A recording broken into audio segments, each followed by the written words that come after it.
بیان کریں اور سب لوگ خاموشی کے ساتھ اس کو سنیں.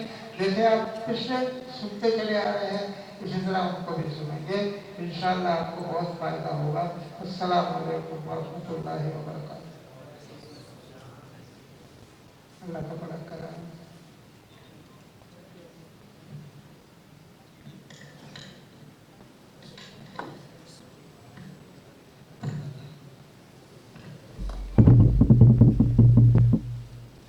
السلام علیکم ورحمۃ اللہ وبرکاتہ. اب ہمارے معزز مہمان میری اور آپ کی اس ماہ مبارک کی آخری تاخیرات بھی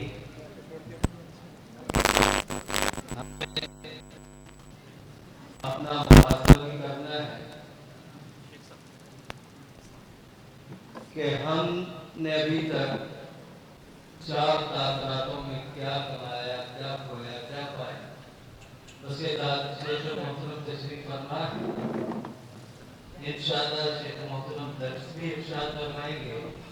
حسب معمول شیخ محترم انتہائی احسن انداز میں دعا بھی کرواتے ہیں. ہماری چاہت و منشا یہ ہے کہ شیخ صاحب مفصل خطاب بھی فرمائیں اور اس کے ساتھ دعا بھی کروائیں. اجتماعی آخری تاخیرات ہیں. شاید کہ اللہ رب العزت ہماری دعاؤں کو قبول فرمائے. تمام ساتھی املاک کے ساتھ باوقار طریقے سے تشریف رکھیں. شیخ محترم کا درس سماعت فرمائیں.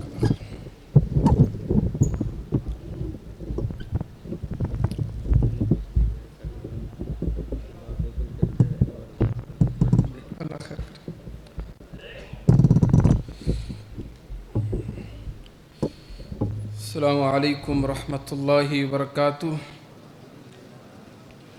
الحمد للہ علی نعمہ الظاہرۃ والباطنہ قدیما وحدیثا.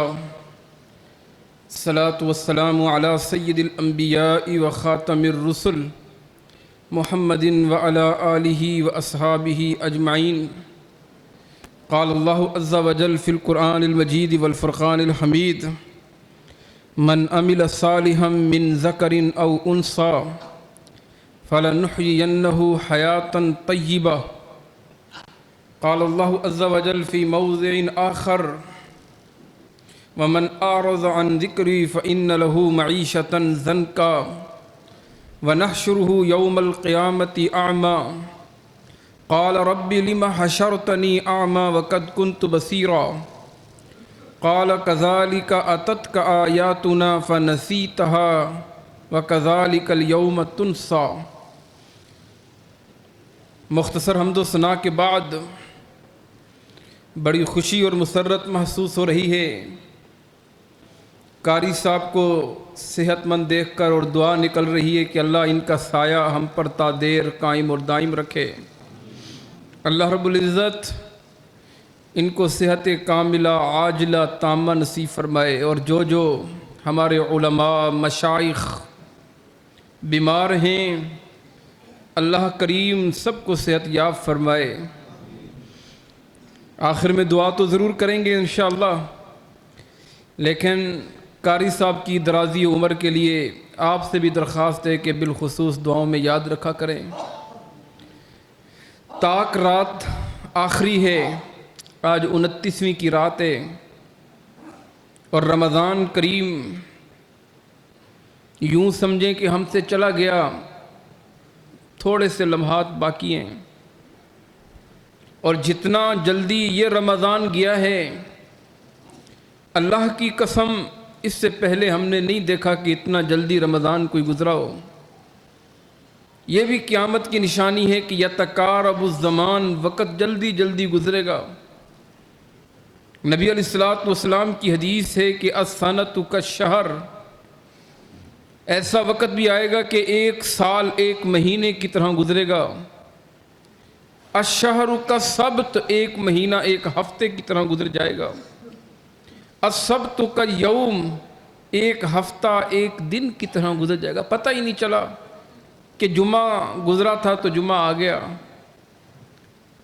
اور پھر ایک دن ایسے گزرے گا الساعہ جیسے 1 گھنٹہ ہوتا ہے، وقت جلدی جلدی گزر رہا ہے۔ خوش نصیب ہیں وہ لوگ جو اس رمضان میں اللہ کو منا چکے ہیں، اپنی عبادات قبول کروا چکے ہیں، توبہ تائب ہو چکے ہیں، اللہ کے سامنے منتیں اور گڑ گڑا چکے ہیں، اور بد نصیب ہیں وہ لوگ جو ان سب چیزوں سے محروم ہیں۔ میں عمل صالح کی قبولیت کے متعلق چند باتیں ذکر کروں گا اور پھر درخواست کروں گا کہ باقی بقیہ رات اللہ کی عبادت میں صرف کریں، رونے میں، دعائیں کرنے میں، توبہ کرنے میں، قرآن کی تلاوت کرنے میں، اللہ کو راضی کرنے میں لگا دیں، اور اعمال صالحہ ہی کامیابی کی دلیل ہے۔ رب العالمین فرماتے ہیں من عامل صالحا من ذکر او انثی، جو نیکیاں کرتا ہے مردوں میں سے عورتوں میں سے، عمل صالح کرتا ہے فَلَنُحْيِيَنَّهُ حَيَاتًا طَيِّبًا، ہم اسے بہترین زندگی عطا کرتے ہیں۔ حیاتاً طیبہ، ایسی زندگی جس میں سکون ہو، جس میں اطمینان ہو، ایسی زندگی جس میں خیر ہو، بھلائیاں ہوں۔ اور جو اعمال نہیں کرتا، اللہ کو راضی نہیں کرتا، اللہ کے ذکر سے اعراض کرتا ہے، اللہ فرماتے ہیں ہم اس کی زندگی کو تنگ کر دیتے ہیں، اس کی معیشت کو تنگ کر دیتے ہیں۔ وَمَنْ أَعْرَضَ عَنْ ذِكْرِي فَإِنَّ لَهُ مَعِيشَةً ضَنْكًا وَنَحْشُرُهُ يَوْمَ الْقِيَامَةِ أَعْمَى، اللہ فرماتے ہیں جو میرے ذکر سے اعراض کر لیتا ہے، میری کتاب سے اعراض کرتا ہے، ہم اس کو 2 سزائیں دیتے ہیں، اور دونوں سزائیں بڑی سخت ہیں۔ ایک سزا دنیا کے اندر دیتے ہیں کہ ہم اس کی روزی کو، اس کی معیشت کو تنگ کر دیتے ہیں، اور دوسری سزا ہم اس کو آخرت میں دیں گے۔ وہ کیا ہوگی کہ ہم اسے اندھا اٹھائیں گے، وہ کہے گا اللہ لما حشرتنی اعمی، مجھے اندھا کیوں اٹھایا ہے؟ قد کنت بصیرا، دنیا میں میری آنکھیں تھیں، میری بینائی تھی، میں دیکھا کرتا تھا، اللہ میرا قصور کیا ہے؟ اللہ میرا جرم کیا ہے؟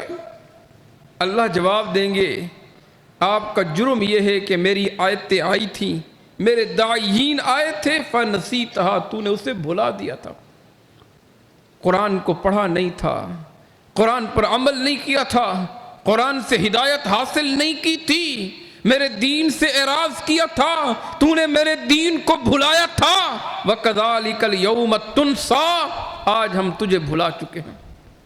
ایسا نہ ہو کہ اللہ ہمیں بھلا دے۔ آج روزی تنگ ہے، پریشانیاں ہیں، عمل تو کر رہے ہیں بعض اوقات، لیکن خوف ہے کہ قبول ہوا ہے کہ نہیں ہوا ہے۔ عمل تو کر رہے ہیں، لیکن خضوع اور خشوع میں کمی ہے، للہیت اور خشیت میں کمی ہے، تقوی کے اندر کمی ہے، اور پھر اللہ سے ہم دعا بھی نہیں کر سکتے اللہ ہمارے اعمال کو قبول کر لے۔ اخلاص بنیاد ہے، تقوی بنیاد ہے۔ تو سب سے پہلے ہم 3 باتیں ذکر کریں گے۔ عبادت کی قبولیت کے لیے توحید ہونی چاہیے، اخلاص ہونا چاہیے، اور پھر رزق حلال ہونا چاہیے۔ اگر توحید نہیں ہے، بڑے سے بڑے عمل کر لیں سب بیکار ہیں، سب عبث ہیں، سب فضول ہیں، اور اگر اخلاص نہیں ہے پھر بھی بیکار ہیں، فضول ہیں، اور اگر رزق حرام ہے پھر بھی بیکار ہے۔ تو یہ 3 باتیں پلے باندھ لیں۔ سب سے پہلی بات عقیدہ توحید۔ جتنا بھی مشرک عمل کر لے، قرآن فرماتے ہیں ان کے عمل بیکار ہیں، حباء منصورہ کی مانند، اڑتے ہوئے ذرات کی مانند۔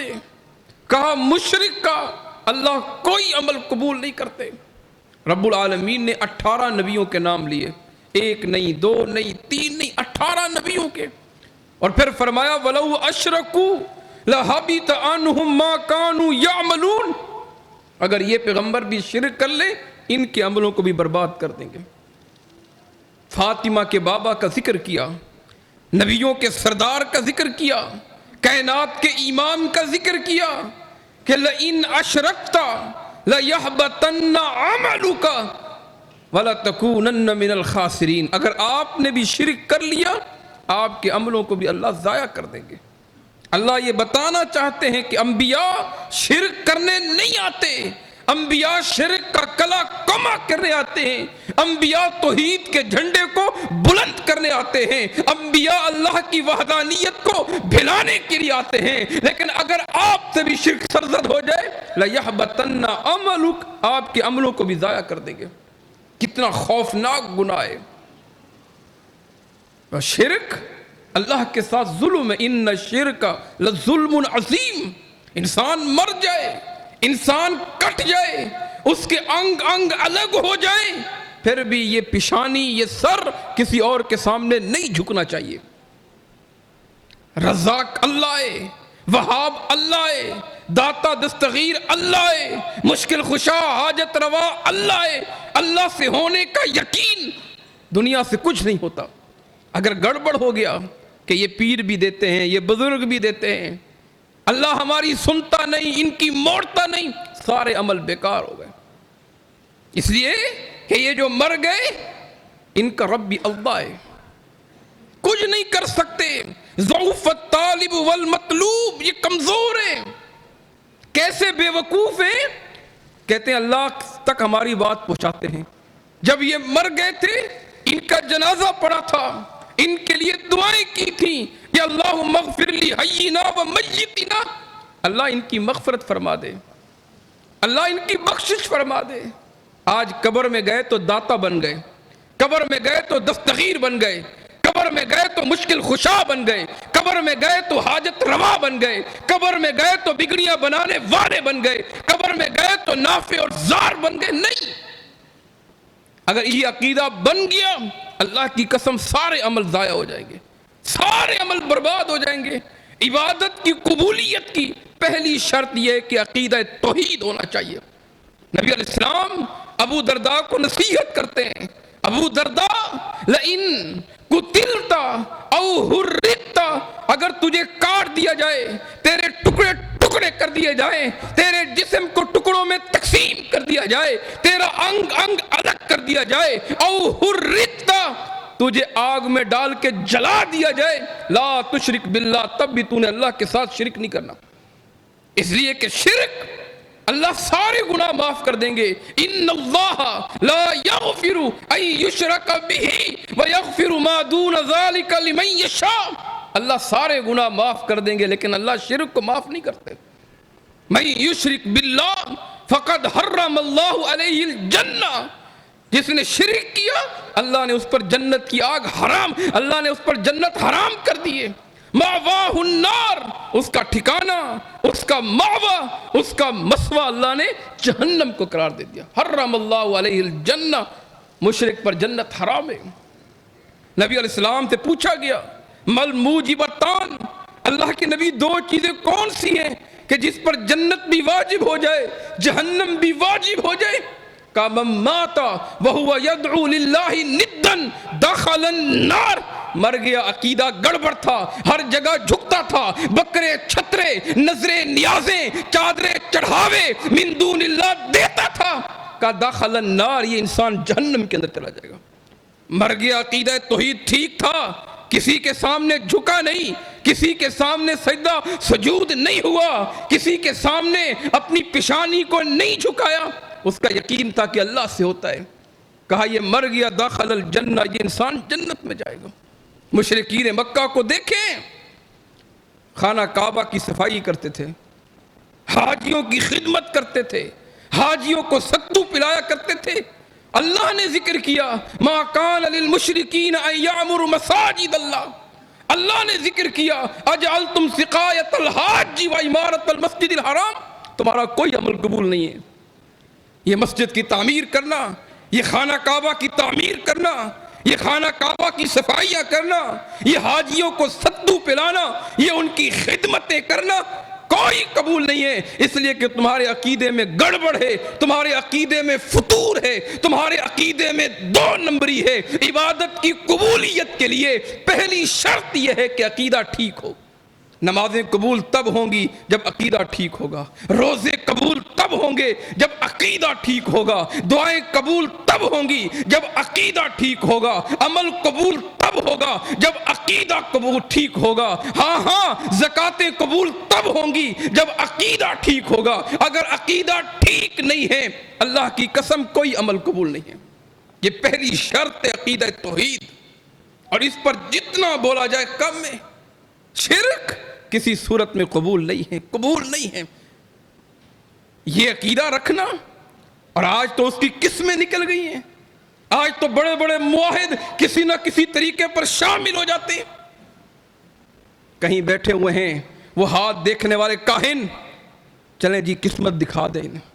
نہیں، نبی علیہ السلام نے فرمایا من اتا عرافا او کاہنا، جو کسی نجومی کے پاس جاتا ہے، کسی ہاتھ دکھانے والے کے پاس جاتا ہے، کسی کاہن کے پاس جاتا ہے کہ میری قسمت کو دیکھو، کہ اللہ 40 دن تک اس کی نماز قبول نہیں کرتے، اور اگر جا کر تصدیق کرتا ہے فصدقہ بما یقول، ہاں تم نے ٹھیک کہا، یہ لکیر بھی تم نے ٹھیک بتائی، یہ لکیر بھی تم نے ٹھیک بتائی، یہ کام بھی تم نے ٹھیک بتایا۔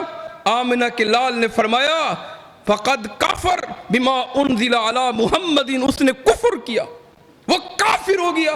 کتنی خوفناک بات ہے۔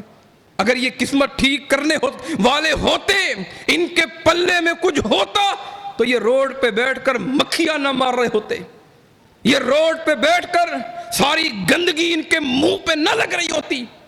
یہ لوگوں کی قسمتیں بتائیں گے۔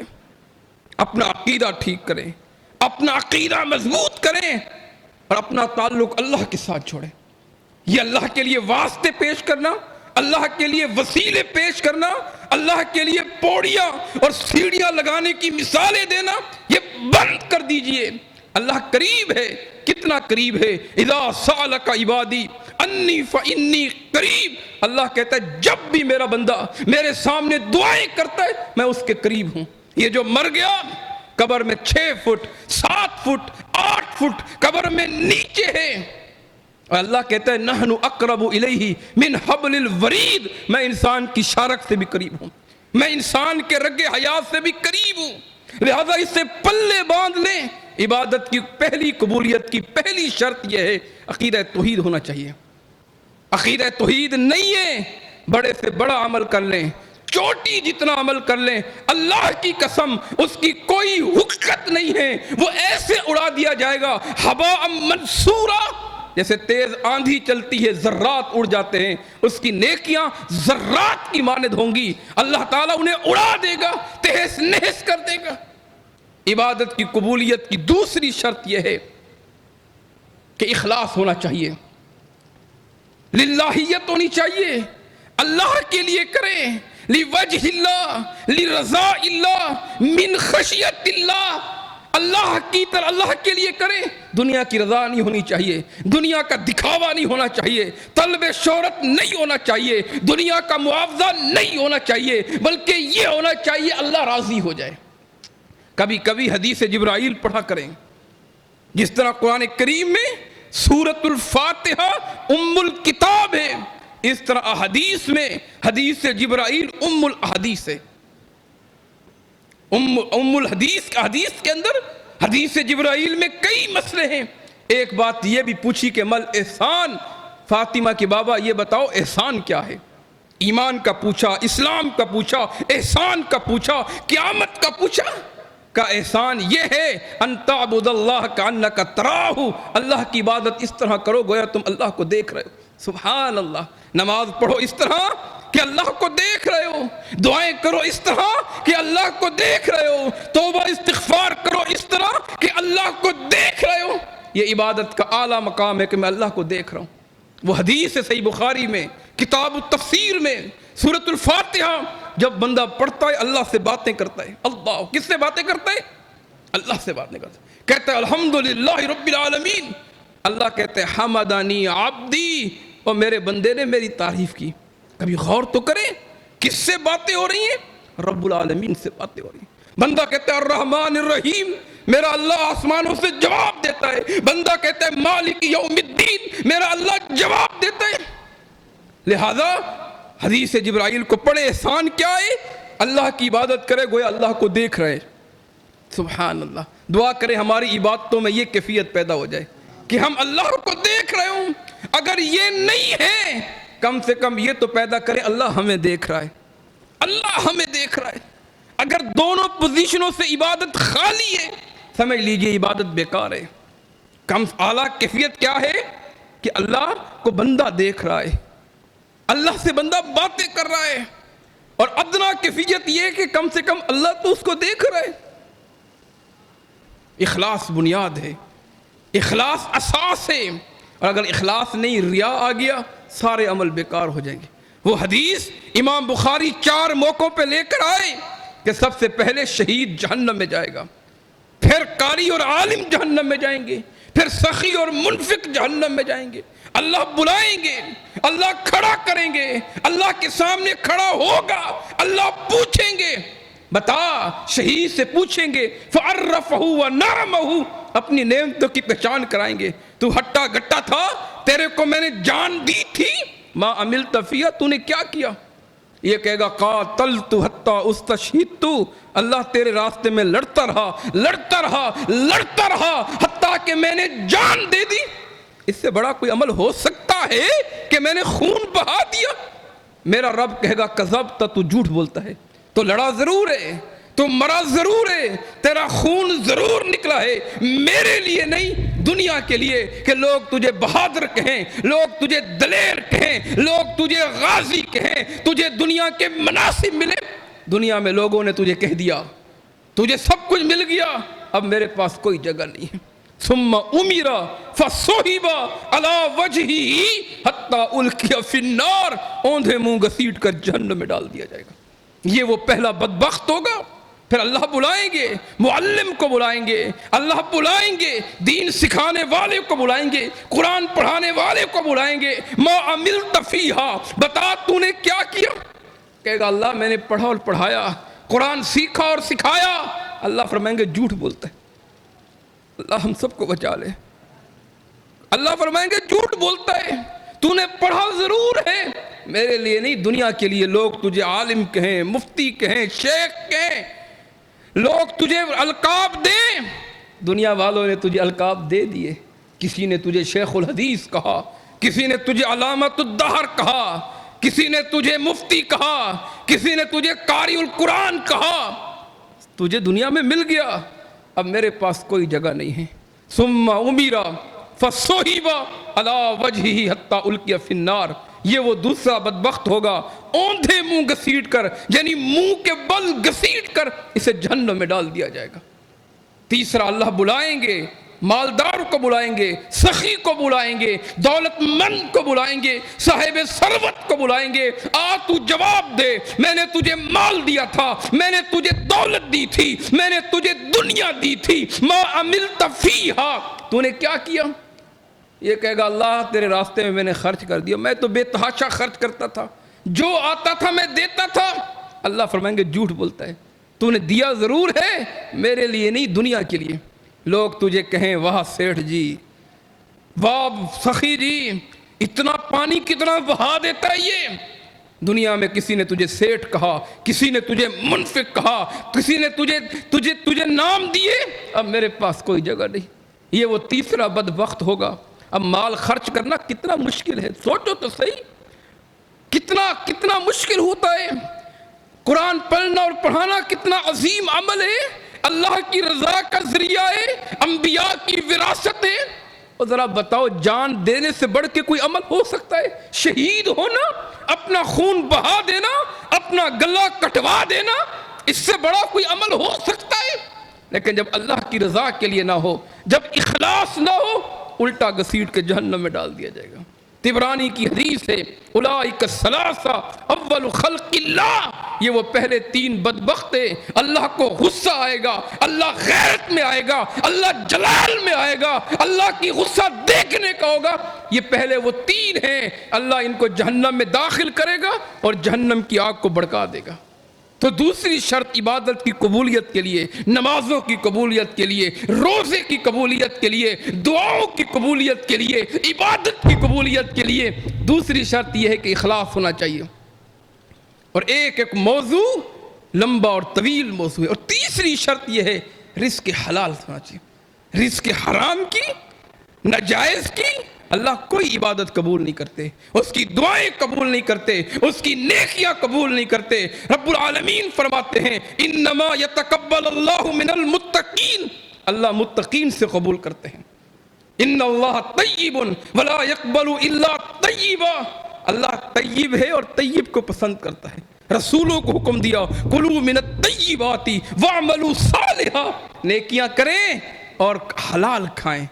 رزق حلال عین عبادت ہے، خود بھی حلال کھائیں، اپنے بچوں کو بھی حلال کھلائیں۔ جب ہم حلال کھائیں گے عبادت کے اندر لذت آئے گی، عبادت کے اندر تقوی آئے گا، عبادت کے اندر خشیت آئے گی، اللہ کا ڈر آئے گا، عبادت میں وزن آئے گا۔ جب ہم حرام کھائیں گے اللہ کی قسم عبادت میں لذت نہیں آئے گی۔ اپنے بچوں کو، اپنی اولادوں کو، اپنی ذریت کو رزق حلال کھلائیں، پھر یہ نافرمان نہیں بنیں گے، پھر یہ آنکھیں نہیں دکھائیں گے، پھر یہ گرائیں گے نہیں، پھر یہ اولاد آپ کے لیے نیک بنے گی، امام بنے گی، متقی بنے گی، آنکھوں کی ٹھنڈک بنے گی۔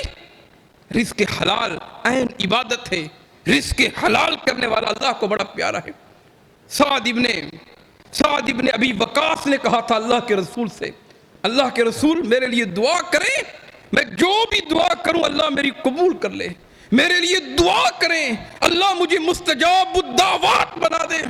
نبی علیہ السلام نے کہا سعد اگر تم یہ چاہتے ہو کہ تمہاری ہر دعا قبول ہو، ایک کام کر لو، ایک کام کر لو، ایک کام کر لو، اطیب مطعمکا تکن مستجاب الدعوہ، اپنے لقمے کو پاک کر لو، اللہ تمہاری ساری دعائیں قبول کر لیں گے۔ اطیب مطعمکا، جو لقمہ تمہارے پیٹ میں جائے وہ حلال کا ہو، وہ پاک ہو، وہ طیب ہو، پھر تم جو دعا کرو گے اللہ قبول کر دے گے۔ حضرت سعد ابن ابی وقاص فرماتے ہیں نبی علیہ السلام کی فرمان کے بعد میں نے اپنے لقمے کو اتنا صاف کیا، اپنے لقمے کو اتنا پاک کیا، اپنے لقمے کو اتنا حلال کیا، لقمہ میرے گلے سے، میرے حلق سے اس وقت تک نیچے نہیں جاتا تھا جب تک مجھے علم نہ ہو ام من الحلال ام من الحرام، یہ حلال کا ہے کہ حرام کا ہے، جب تک مجھے پتہ نہ ہو کہ اس کا مخرج کیا ہے، یہ کہاں سے آیا، یہ کس نے دیا، یہ کس سے دیا، حلال سے دیا، حرام سے دیا، جب تک مخرج معلوم نہ ہو وہ لقمہ میرے پیٹ سے نیچے نہیں جاتا تھا، میرے حلق سے نیچے نہیں جاتا تھا، اس لقمے کو میں کھاتا نہیں تھا جب تک مجھے پتہ نہ چل جائے یہ حلال کا ہے کہ حرام کا ہے۔ سعد ابن ابی وقاص وہ تھے کہ جب بھی دعا کرتے، جو بھی دعا کرتے، جس وقت بھی دعا کرتے میرا اللہ قبول کر لیتے۔ نبی علیہ السلام کی حدیث سے ایک بندہ 10 درہم کا کپڑا خریدتا ہے، کتنے درہم کا؟ 10 درہم کا، اس میں سے 9 درہم حلال کے ہوتے ہیں، وَفِيهَا دِرْهَمٌ مِّنْ حَرَامٍ، 1 درہم حرام کا ہوتا ہے۔ 10 درہم کا کپڑا خریدا، 9 روپے حلال کے، یوں سمجھے 1 روپیہ حرام کا، جب تک یہ کپڑا پہن کے نماز پڑھتا ہے اللہ اس کی نماز قبول نہیں کرتے۔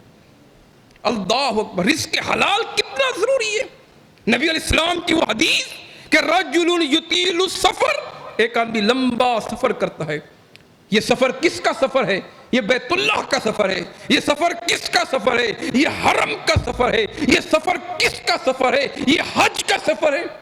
اور وہاں جا کر چلتے چلتے پاؤں پھٹ چکے ہوتے ہیں، ہونٹ سوج چکے ہوتے ہیں، کپڑے پراگندہ ہوتے ہیں، وہاں جا کر دعا کرتا ہے یا ربی یا رب، یا ربی یا رب، کبھی عرفہ کے میدان میں دعا کرتا ہے، کبھی مینا کی جگہ پہ دعا کرتا ہے، کبھی خانہ کعبہ کے غلاف سے لپٹ لپٹ کر دعا کرتا ہے۔ جواب آتا ہے مطعمک حرام ملبسک حرام ومشربک حرام وغذی بالحرام فانا یستجاب لذلک، اور تیرا کھانا بھی حرام کا، تیرا پینا بھی حرام کا، تیرا پہننا بھی حرام کا، تیرے پورا لباس حرام کا، تیری پوری پرورش حرام کی، فانا یستجاب لذلک، میں اللہ تیری دعا کیسے قبول کروں؟ سوچو تو صحیح کہاں کا سفر کیا۔ پہلی صورت استجابت کی مسافر ہونا، کہ اللہ کے نبی نے فرمایا مسافر کی دعا رد نہیں ہوتی، مسافر کی دعا رد نہیں ہوتی. اور یہ سفر بھی کون سا؟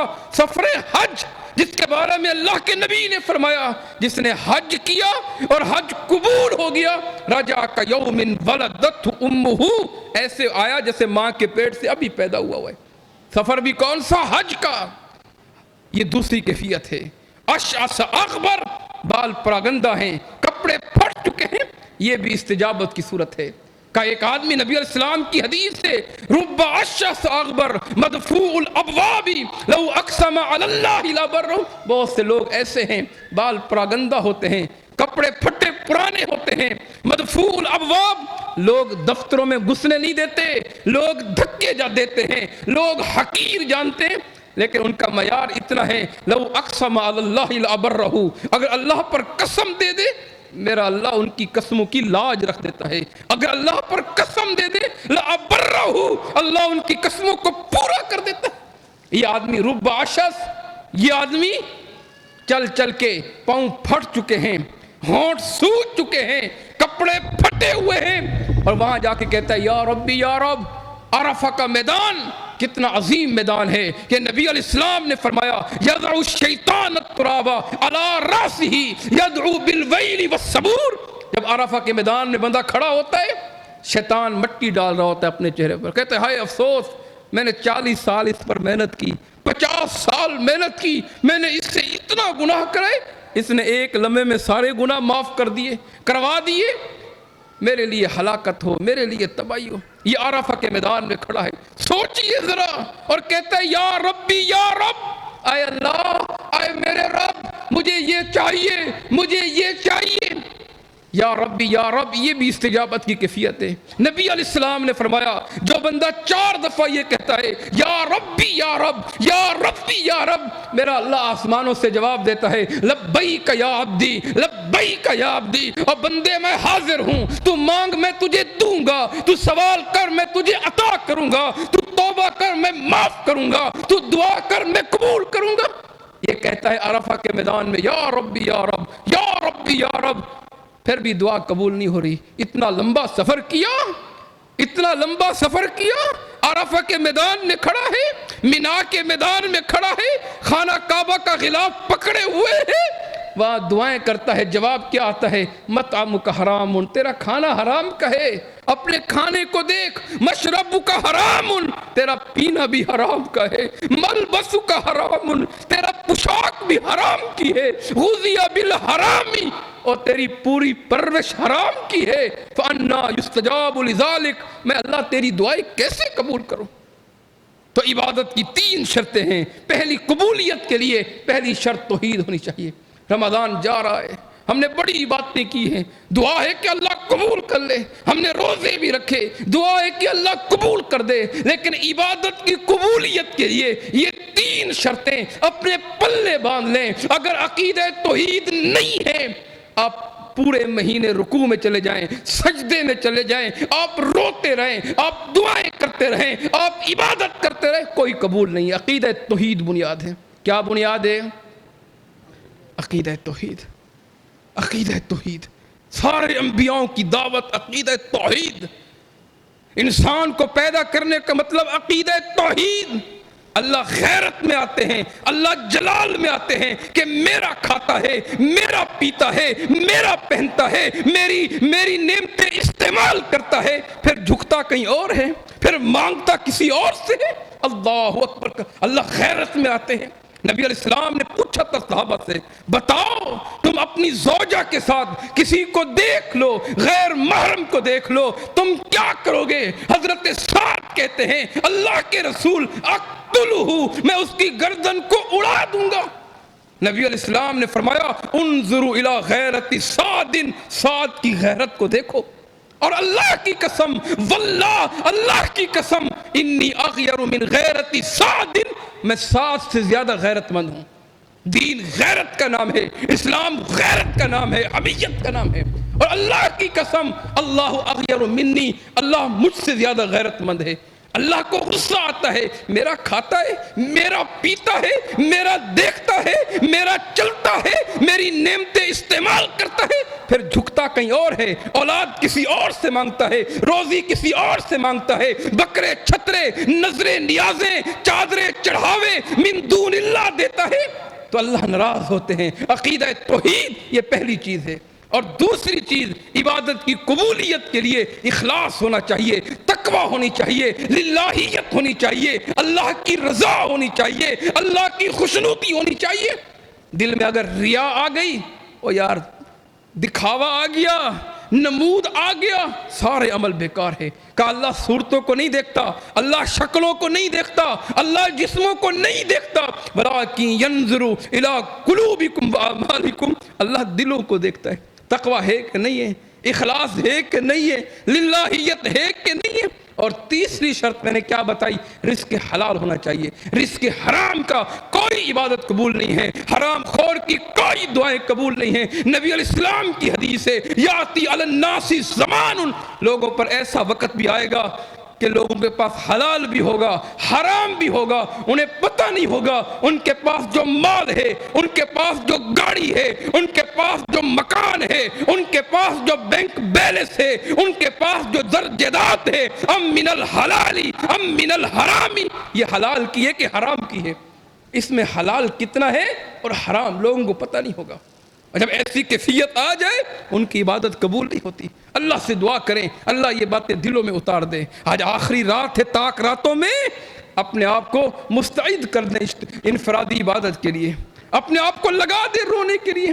پتہ نہیں پھر نصیب ہوگا کہ نہیں ہوگا، اس کے لیے سال پھر انتظار کرنا پڑے گا۔ یہ بیچارہ سال کے بعد آتا ہے اور صرف 1 مہینے کے لیے آتا ہے اور آ کر پھر چلا جاتا ہے۔ کتنے لوگ پچھلے سال ہمارے ساتھ تھے، دیکھیں تو صحیح، شکلیں یاد آئیں گی آپ کو۔